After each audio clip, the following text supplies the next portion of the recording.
Good morning, students. Myself, Kosa teacher from Paras English High School. Today, I will teach you Standard 10 subject PT, chapter number 6, Approved Therapeutic Methods. के इसका गुजराती में meaning है मान्य चिकित्सा पद्धति. In old age, the human begins used to live in jungle. आदि मानव जंगली अवस्था में रहते थे. आदि मानव जो है वो जंगली अवस्था में रहते थे. For their food, they used to hunt animals. તે અવસ્થામાં તે પોતાના ભરણ પોષણ માટે શિકાર કરતો હતો.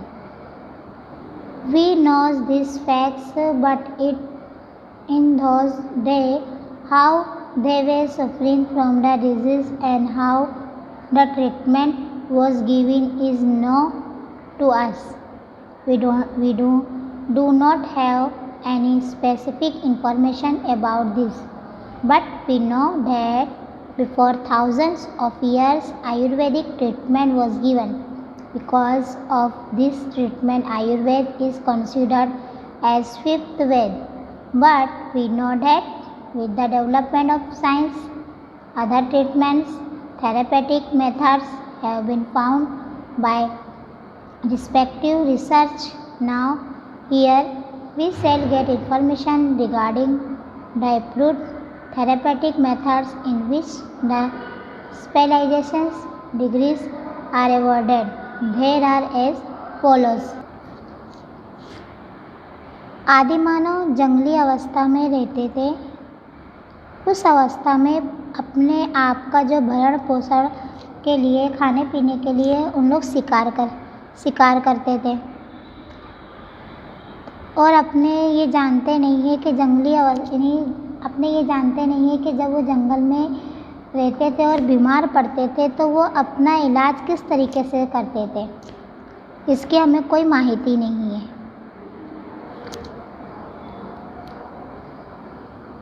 बट वी डोंट नो, हम नहीं जानते. बिफोर थाउजेंड ऑफ ईयर्स ભારતમાં હજારો વર્ષથી આયુર્વેદિક સારવાર થતી આવી છે. यानी भारत में जो है 1000 साल पहले जो है आयुर्वेदिक का ट्रीटमेंट स्टार्ट हो गया था. बिकॉज ऑफ दिस ट्रीटमेंट આથી આયુર્વેદને પંચવેદમાં તરીકે ગણવામાં આવે છે. Treatment Ayurveda is considered as fifth Veda. Ayurveda को પાંચમા વેદ તરીકે ગણવામાં આવે છે. बट वी नो, लेकिन हम जानते हैं with the development of science Ayurveda સિવાય ત્યાર પછી વિજ્ઞાનના વિકાસની સાથે સાથે અન્ય સારવાર અથવા चिकित्सा पद्धतियों विकसी તેને આપણને ખ્યાલ છે.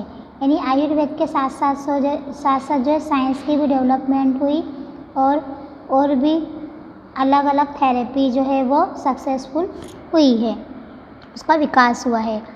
અહીં પ્રચલિત થયેલી જેમાં સ્પેશિયલાઇઝેશન ડિગ્રીઓ આપતી હોય તેવી નીચે દર્શાવેલ માન્ય चिकित्सा पद्धतियों विषय આપણે વિશે माहिती મેળવીશું. यानी ऐसी बहुत सी ऐसी है जो स्पेशलाइजेशन डिग्री आपती है, डिग्री देती है, तो उसके बारे में हम आगे पढ़ेंगे. कुछ पॉइंट है. नंबर 1 आयुर्वेद, नंबर 2 योगोपचार, number 3 homeopathy, number 4 naturopathy, number 5 Unani treatment therapy और नंबर 6 एलोपैथी. तो फर्स्ट जो है हम फर्स्ट पॉइंट पे आयुर्वेद. अबाउट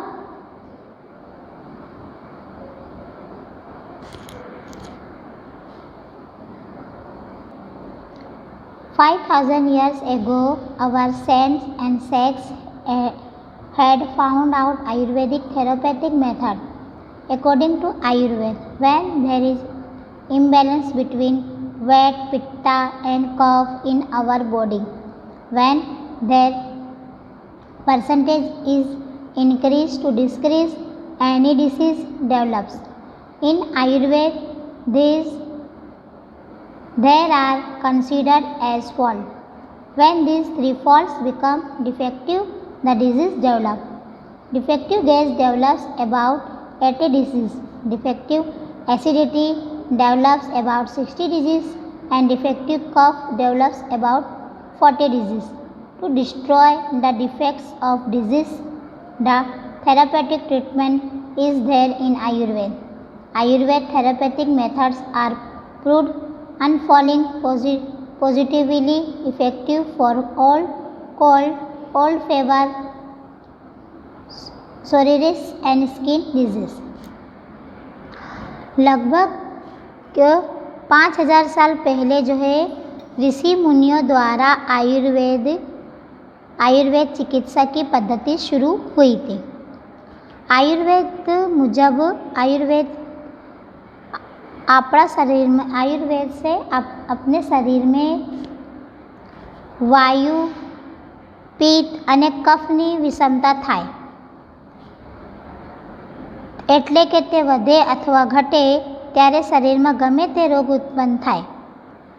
यानी हमारे शरीर में जो है पित्त की प्रॉब्लम हो, कफ की प्रॉब्लम हो कि ये घटे या बढ़े तो इसकी ये शरीर में जो इसकी ये रोग जो उत्पन्न होता है, આયુર્વેદમાં આ ત્રણ રોગ दोषों गणવામાં આવે છે।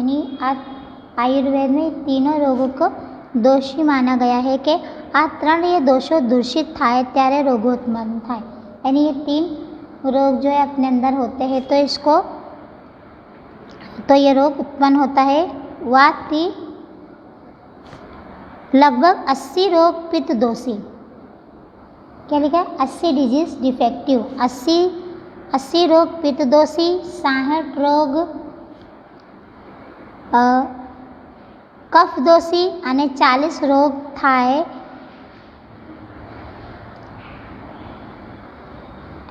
આ દોષોથી થતા રોગોને શમન કરવાની ચિકિત્સા આયુર્વેદમાં છે। આ આયુર્વેદ ચિકિત્સા પદ્ધતિ જૂની શરદી, જીર્ણતાવ, પ્રમેહ તથા સોરિયાસિસ અને ચર્મ રોગ જેવા રોગો માટે અક્ષર પુરવાર થયેલ છે। The reasons for having the Ayurvedic methods, the self-sufficient one are as follow. It is a natural therapeutic method. ये जो है क्या प्राकृतिक चिकित्सा पद्धति है। Number 2, removes the disease from its roots and does not allow the develop again. यानी रोग को जो है आयुर्वेदिक जो है वो जड़ से निकाल देती है और फिर दोबारा वो रोग दोबारा होता नहीं है शरीर में। It is a complete innocent therapeutic method without any side effect. संपूर्ण आसार विनानी निर्दोष चिकित्सा पद्धति છે। It observes the disease and the disease person completely. संपूर्ण रीते रोग અને રોગીનું નિરીક્ષણ કરે છે। यानी पूरी तरीके आयुर्वेद जो एक ऐसी इलाज है कि जो जड़ से बीमारी को ख़त्म कर देता है और इंसान को जो है एकदम स्वास्थ्य बनाता है। Types of therapy, there are 2 types of Ayurveda therapy. यानी इसकी थेरेपी जो है दो प्रकार की है, सोदान एंड सामान।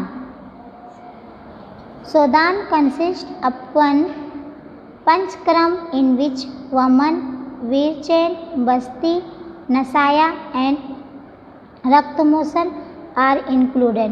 In Saman, Snehan and Swedan are main pre-actions. By means of Snehan, Swedan, the defects are diverted towards the costa. From costa they are thrown out by means वमन एंड विरचन। यानी इसमें दिया है कि आयुर्वेद चिकित्साना 2 प्रकार છે, શોધન અને સમન। શોધન में क्या पंचक्रम આવે છે, જેમાં વમન, વિરચન, બસ્તી, નાસ્ય અને રક્તમોષણનો સમાવેશ થાય છે। જ્યારે શોધનમાં સ્નેહ અને સંવેદન મુખ્ય પૂર્વક્રમ છે। સ્નેહન સ્વેદનથી દોષ કોષ્ઠ તરફ પ્રવૃત્ત થાય છે અને કોષ્ઠમાંથી વમન વિરેચન દ્વારા તેને બહાર કાઢવામાં આવે છે। परहेजी कंट्रोल इन आयुर्वेदिक में क्या क्या कंट्रोल करना पड़ता है बताया है। इन Ayurveda along with the medicines which should be taken according to acceptations of the body, what should not to be taken, what should be done and what should be not be done, etc. Morally sound conduct and proper food management have been thought of in the best way. Most of the disease get rid of only because observing and adopting the beneficial, avoiding injuries to the health of food habits. આયુર્વેદિક દવાની સાથે સાથે શરીરને અનુરૂપ શું લેવું જોઈએ, શું ના લેવું જોઈએ, શું કરવું જોઈએ, શું ના કરવું જોઈએ વગેરે સદાચાર અને યોગ્ય આહાર વિહારનું ઉત્તમ વિચાર કરવામાં આવેલું છે। ઘણા રોગો ફક્ત पथ्यापत्ति पर मटी जाए छे। यानी आयुर्वेद में जो है बहुत ध्यान रखना पड़ता है कि हमको क्या लेना है, क्या नहीं लेना है, क्या खाना है, क्या नहीं खाना है। और जो हम आहार विहार हम खाते हैं, जो भी हम आहार विहार जो खाते हैं तो उसमें भी हमको देखना पड़ता है कि ये हमारे लिए फ़ायदे और इससे हमको क्या फ़ायदा होगा, नुकसान होगा। यानी आयुर्वेदिक का इलाज करो तो हमको बहुत चीज़ों का जो है बहुत ध्यान रखना पड़ता है, तभी जाके ये आयुर्वेदिक जो चिकित्सा है ये संपूर्ण रीते बॉडी में काम करती है।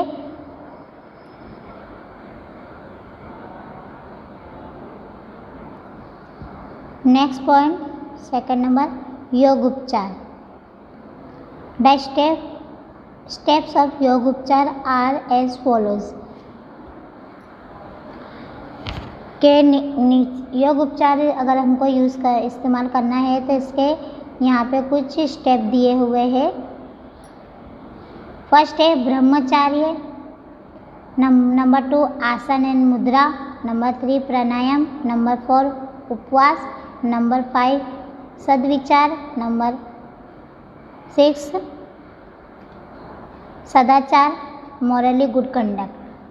यानी इसमें पॉइंट दिए हुए। तो नंबर 1 ब्रह्मचार्य। Brahmacharya is the base of योगोपचार्य।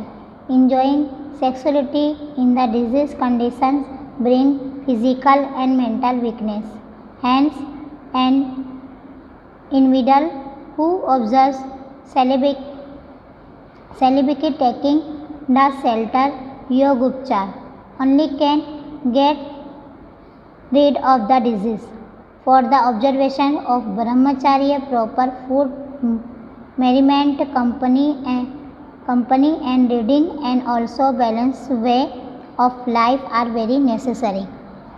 બ્રહ્મચાર્ય એક યોગ ઉપચારનો પાયો છે। એની મેન પાયો છે કે રોગ અવસ્થા એટલે માંદગીમાં વિશેષ ભોગ ભોગવાથી શારીરિક અને માનસિક નિર્ભરતા વધતી જાય છે।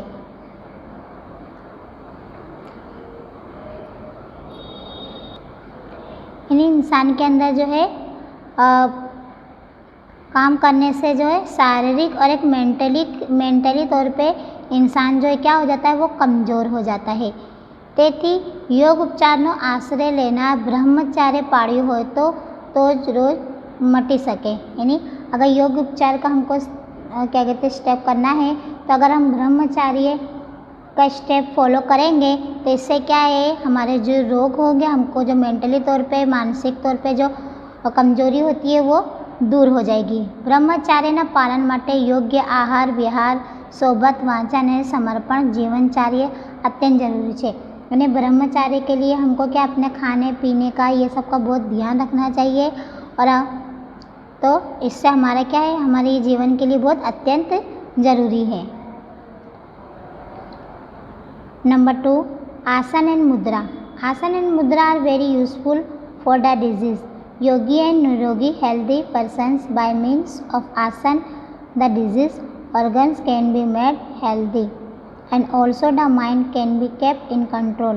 While doing asanas and mudra, the different centers in our mind become actively functioning and hence the natural health is obtained. Internally secreting glands become active, because of which the liveliness is created in the body, in the mind becomes cheerful. રોગી આસન and મુદ્રા. રોગી और યોગી અને નિરોગી માટે आसन અને मुद्रा अति उपयोगी છે. यानी आसन और मुद्रा जो है वो बहुत ज़रूरी है. આસનોથી રોગી અવયવને નિરોગી બનાવી શકાય છે. यानी हम आसन करने से जो है हमारे अंदर जो भी क्या कहते हैं रोगी होती है तो वो क्या हो जाता है, वो दूर हो जाती है. यानी हमारे अंदर जो भी बीमारी होती है वो दूर हो जाती है, निरोगी हो जाते हैं. તેમજ मनने काबू में राखी शकाय. यानी आसन करने से हमारा मन जो है वो काबू में आता है. आसन અને મુદ્રા કરતી વખતે આપણા મસ્તિષ્કના વિવિધ કેન્દ્ર ક્રિયાશીલ બને છે. यानी आसन करने से हमारे माइंड में जो है माइंड में जो दिमाग जो है एकदम शांत हो जाता है અને તેનાથી સ્વાભાવિક આરોગ્ય પ્રાપ્ત થાય છે. વળી અંતરસ્ત્રાવી ગ્રંથિઓ सक्रिय થાય તેથી શરીરમાં સ્ફૂર્તિ આવે અને मन प्रसन्न થાય. यानी आसन करने से जो है हमारे शरीर में की जो ग्रंथि होती है उसके अंदर शरीर में स्फूर्ति आती है, हमारा मन शांत होता है और फिर प्रसन्न भी हो जाता है. तो इससे क्या है, हमको आसन करना ज़रूरी है. प्राणायाम. The best yoga is pranayama. Because of pranayama the lungs provided more oxygen and the blood becomes pure speedily. Because of pranayam the body gets animated, the unsteadiness of mind and the dullness of the body goes off. Because of the purification of the blood, the number of white corpuscles increase, which destroy the germs in the body. યોગનો પાયો જ પ્રાણાયામ છે. પ્રાણાયામથી આપણા ફેફસા દ્વારા વધારે માત્રામાં oxygen પહોંચતા ઝડપથી रक्त शुद्धि થાય છે. અને प्राणायाम करने से जो है हमारे लंग्स में जो है वो ऑक्सीजन जल्दी पहुंचता है और जिससे खून का दौरान जो है वो बढ़ता है. प्राणायाम द्वारा शरीर में नव चेतना पैदा थाय छे. तेनाथी मननी अवस्था અને તનની જડતા दूर थाय छे. ने प्राणायाम करने से मन भी शांत होता है और जो हमारी शारीरिक जो भी प्रॉब्लम होती है वो दूर हो जाती है. प्राणायाम थी थती रक्त शुद्धिनो कारणे आपણા लोहीમાં विषाणुओं नाश करवानी शक्ति વધે છે. इन्हें प्राणायाम करने से हमारे खून के अंदर जो विषाणु होते हैं वो खत्म हो जाते हैं.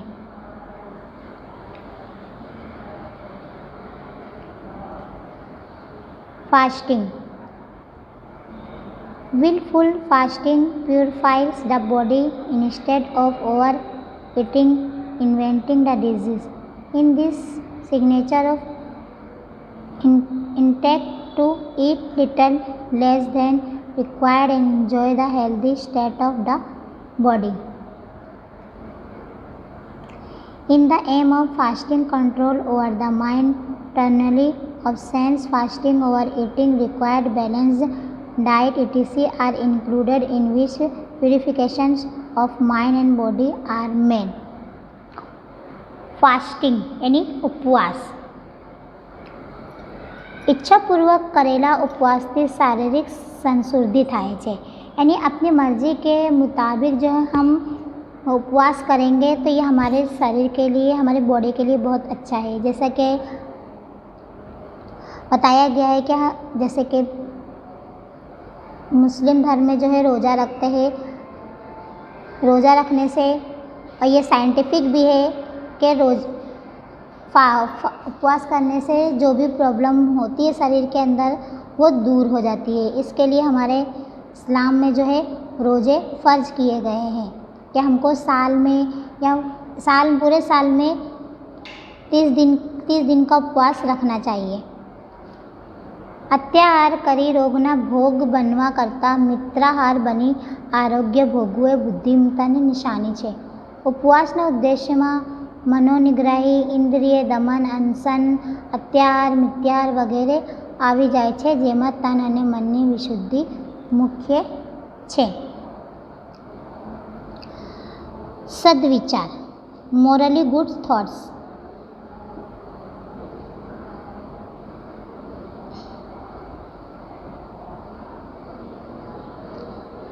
Bad thought is the seed of disease and good thought is the seed of health. કુવિચાર રોગનું બીજ છે અને સુવિચાર આરોગ્યનું બીજ છે. સદાચાર, moral good conduct.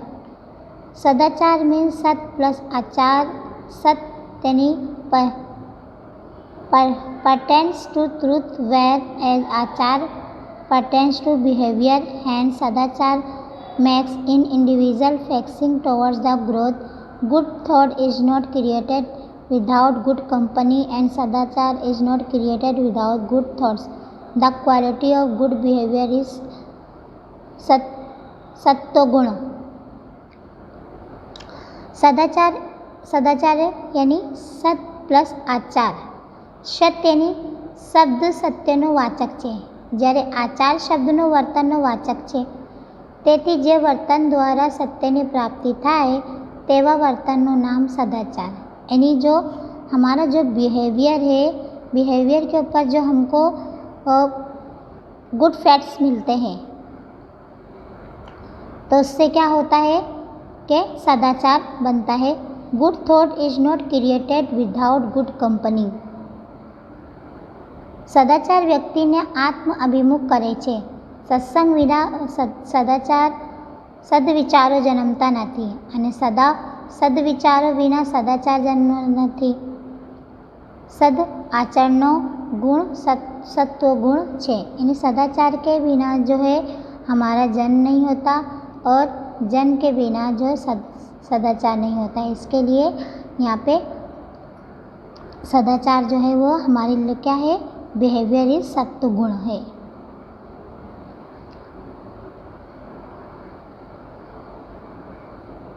Third point, homeopathy. This method is based on the principle of curing naturally the disease.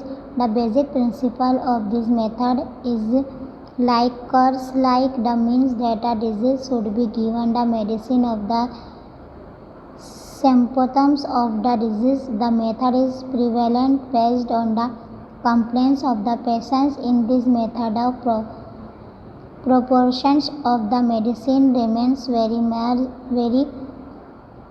Maitri. The pulse point of this medicine is that there is no side effect. કુદરતી રીતે સારા કરવાનો સિદ્ધાંત પર આ પદ્ધતિ રચાઈ છે. આ પદ્ધતિનો પાયાનો સિદ્ધાંત લાઇક ક્રસ લાઇક છે. એટલે કે જે રોગના ચિહ્નો જેવા છે તેવા ચિહ્નો ઉત્પન્ન કરતી દવાઓ રોગીને આપવી. દર્દીની ફરિયાદ પર આધારિત આ પદ્ધતિ પ્રચલિત છે. તેમાં દવાની માત્રા બહુ ઓછી હોય. આ પદ્ધતિમાં દવાની અસર હોતી જ નથી. એનું મોટું જમા પાસું છે.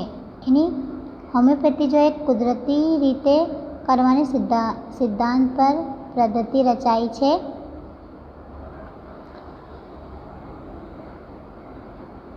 कि होम्योपैथी में ज़्यादातर जो है वो दवा की मात्रा बहुत कम मात्रा में ली जाती है. जितना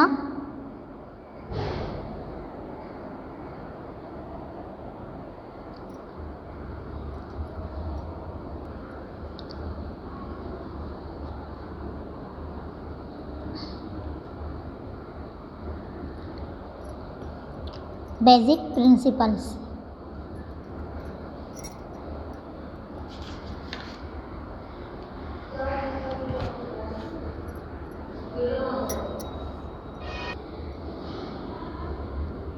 Number 1, course like means the medicine having the same symptoms as those of the disease cures the patient. Like curse like એટલે કે રોગ જેવા જે ચિહ્નો ઉત્પન્ન કરતી દવાઓ એ જ રોગીને સારો કરે છે. Number 2, at a time only one type of medicine is to be given. એક જ વખતે એક જ દવા આપવી, एक करता વધારે दवा आपकी नहीं, यानी एक टाइम पे एक ही दवा देने का और उसके अलावा दूसरी दवा नहीं देने का. Number 3, the quantity of the medicine should be minimum. Medicine is to be given is very little dose. દવાની અસર તંદુરસ્ત મનુષ્ય પર દવાની માત્રા ન્યૂનતમ હોવી જોઈએ, એટલે કે तद्दन ओछी मात्रा में दवा आपकी, यानी दवा की जो डोज होता है वो बहुत कम होनी चाहिए, ज़्यादा मात्रा में दवा नहीं देनी चाहिए. Number 4, the effect to medicine should be tested on a healthy person. The medicine prepared from human beings can not be tested on the animals because the constitutions of the bodies of human beings and those of the animals are different. દવાની અસર જો તંદુરસ્ત મનુષ્ય પર તપાસવી. મનુષ્ય માટે ઉત્પન્ન કરેલી દવાઓની પ્રાણીઓ ઉપર કસોટી કરી શકાય નહીં, કારણ કે મનુષ્ય અને પ્રાણીઓની શરીર રચના अलग હોય છે. यानी ये होम्योपैथिक जो है जिसकी बॉडी थोड़ी स्ट्रांग हो तो ही उस पर हम ये उपचार कर सकते हैं, और जानवरों के ऊपर ये दवा हम यूज़ नहीं कर सकते क्योंकि इंसान और जानवरों की जो रचना में बहुत डिफरेंट है. Number 4 point, naturopathy. The treatment is being done by means of natural elements is called naturopathy. The important elements for this treatment are water, clay, light and the air. In this treatment, external medicines, tablets, injections and the chemicals are not used. Now we shall get information regarding the following treatments making the use of natural elements. કુદરતી તત્વો દ્વારા આપવામાં આવતા ઉપચારને નિસર્ગ ઉપચાર કહેવામાં આવે છે. यानी जो कुदरती तत्व के ऊपर से यानी उपचार बनते हैं उसको क्या कहते हैं? नेचुरोपैथी कहते हैं, यानी निसर्ग उपचार कहते हैं. आ उपचार माटेना महत्वने कुदरती तत्व છે પાણી, માટી, પ્રકાશ અને હવા. यानी नेचुरोपैथी में हम किस चीज़ का यानी जो उसके एलिमेंट्स कौन कौन से हैं? पानी, मिट्टी, एयर और रोशनी, प्रकाश. आ उपचारों बाहर की दवाओं, गोलियों, इंजेक्शन के रसायनों उपयोग करवामां आवतो ही नहीं. यानी इस नेचुरोपैथी में जो है बाहर की मेडिसिन, टैबलेट्स, इंजेक्शंस, केमिकल्स ये सब हम उसको यूज़ ही नहीं करना है. ना we shall get information regarding the following treatments making the use of nature elements. કુદરતી તત્વથી કરવામાં આવતા નીચેના ઉપચારો બાબતે હવે આપણે માહિતી મેળવીશું. यानी इसके बारे में जो 4 पॉइंट दिए हैं कि जैसे कि वाटर, मिट्टी, प्रकाश और एयर, तो उसके बारे में 4 पॉइंट दिए हैं. हम ये 4 पॉइंट के पढ़ेंगे. Number 1 water therapy, number 2 clay treatment, number 3 sunlight treatment, number 4 air treatment.